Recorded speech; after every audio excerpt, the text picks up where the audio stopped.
नमस्कार, मैं हूं हिना मेहता और आप देख रहे हैं आर्ट इंडिया न्यूज। खबरें जो आपको रखती है हर पल अपडेट। चलिए शुरू करते हैं दिन की सबसे बड़ी खबरों के साथ। इंदौर की खजराना क्षेत्र स्थित पटेल मार्केट में लगी आग ने वर्षों से चली आ रही अनियमितताओं की परतें खोल दी है। बिना अनुमति बड़े वेल्डिंग कारखाने और फटाखा निर्माण इकाइयों का संचालन होना प्रशासनिक मिलीभगत का खुला प्रमाण है। सवाल यह है कि नगर निगम और जिम्मेदार अधिकारी आखिर कब तक आंख मूंद कर बैठेंगे।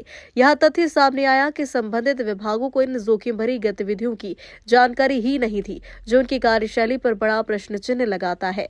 यदि खजराना पुलिस और फायर सेफ्टी टीम यहाँ पर नहीं पहुंचती समय पर तो स्थिति भयावह रूप ले सकती थी और हजारों लोगों की जान खतरे में पड़ जाती। यह घटना नगर निगम की निष्क्रियता, निरीक्षण प्रणाली की विफलता और प्रशासनिक उदासीनता का गंभीर उदाहरण है। अब जिम्मेदार अधिकारियों पर कार्रवाई और क्षेत्र में सख्त निगरानी की मांग तेज हो गई है, ताकि भविष्य में ऐसी लापरवाही भारी कीमत न वसूल सके।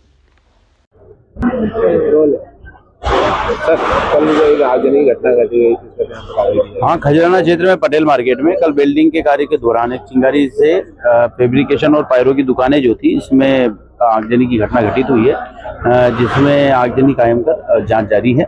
और आज नगर निगम, पुलिस प्रशासन और राजस्व विभाग की टीमें यहाँ पर आई हैं और जो टीन शेड वाले अतिक्रमण हैं इन्हें हटाया जा रहा है। आग कैसी लगी थी? ये वेल्डिंग के दौरान जो चिंगारी निकलती उसके कारण आग लगी है और पायरो मटेरियल्स जो थे, इसमें कुछ एक्सप्लोजिव मटेरियल्स थे सामने, तो जिसके कारण आग फैली थी और जिसे फायर ब्रिगेड की टीम द्वारा, पुलिस प्रशासन द्वारा तत्काल जनता की मदद से इसे कवर कर लिया गया था, जिसमें जनमान की हानि कोई नहीं हुई है। क्या नुकसान हुआ है? इसमें एक्चुअली जो दुकान थी फैब्रिकेशन मटेरियल, उनकी मशीनें वगैरह थी और कुछ रुई गद्दे की दुकानें, उनमें नुकसान हुआ। आगे कोई जनहानि? हाँ, ज्यादा कोई जनहानि किसी प्रकार की नहीं हुई। ये लगभग यहाँ पे 8 दुकानें हैं जिन पर कार्रवाई जारी है। कल यहाँ पे आग लगी थी, उस पर कार्रवाई की जा रही है, क्या है? कल रात को खजराना क्षेत्र में जहां हम अभी खड़े हैं वहां पर एक आगजनी की घटना हुई थी।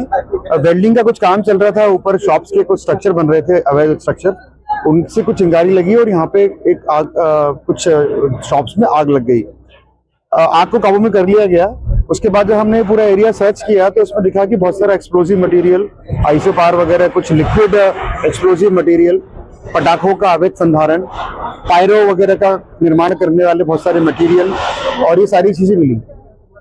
इसको देखने में लगता है कि ये कुछ शादी वगैरह में, जो फंक्शंस वगैरह में जो आतिशबाजी वगैरह होती है, उसका अवैधानिक रूप से ये लोग काम करते हैं। क्योंकि रिहायशी एरिया है, रिहायशी एरिया में इस प्रकार का कोई भी निर्माण, कोई भी कार्य नहीं किया जाना चाहिए। आज सुबह से हमारी जिला प्रशासन, पुलिस, नगर निगम, पॉल्यूशन कंट्रोल बोर्ड और इंडस्ट्री हेल्थ सभी की टीम ने इसमें कार्रवाई की हुई है। सारे मटेरियल को जब्त कर लिया गया है और जो भी वैधानिक धाराएं होती हैं एक्सप्लोजिव एक्ट के अंतर्गत, उन पे कार्रवाई की जाएगी और एफआईआर भी रजिस्टर की जाएगी। इसका मुख्य उद्देश्य है कि हम किसी भी स्थिति में, हमारा जिला प्रशासन, हमारे कलेक्टर महोदय का भी इसमें बहुत क्लियर इंस्ट्रक्शन है कि हम कभी भी जनता की सेफ्टी, सिक्योरिटी को हम साइडलाइन नहीं कर सकते। या इस एरिया में अगर कोई दुर्घटना घटती है तो बहुत नुकसान होता है। सारी दुकानों को ध्वस्त कर दिया गया है और आने वाले समय में हम ये भी करने वाले हैं कि आसपास और भी इस प्रकार की कोई गतिविधि होती है तो उसको आइडेंटिफाई किया जाएगा, जिससे कि कोई भी दुर्घटना घट सकती है और उस पर भी लगाम लगाएंगे। कितनी दुकानें होंगी सर? करीब 19 दुकानें हैं ये और सब किराएदार ही हैं। कोई सलीम पिता अनाज जी का सर्वे नंबर 995/1 लैंड है, जो कि एग्रीकल्चर लैंड है खजराना की। एग्रीकल्चर लैंड में आप एग्रीकल्चर कर सकते हैं, बिल्डिंग परमिशन भी नहीं है और इलीगल तरीके से किया जा रहा है, किराया वसूल किया जाता है। तो लालू पटेल का उन्होंने नाम बताया, तो इन सारी चीजों को हमने संज्ञान में लिया है और उनको नष्ट किया गया है। फिलहाल के लिए इतना ही। ताजा खबरों के लिए हमें YouTube, Facebook और Instagram पर फॉलो करें।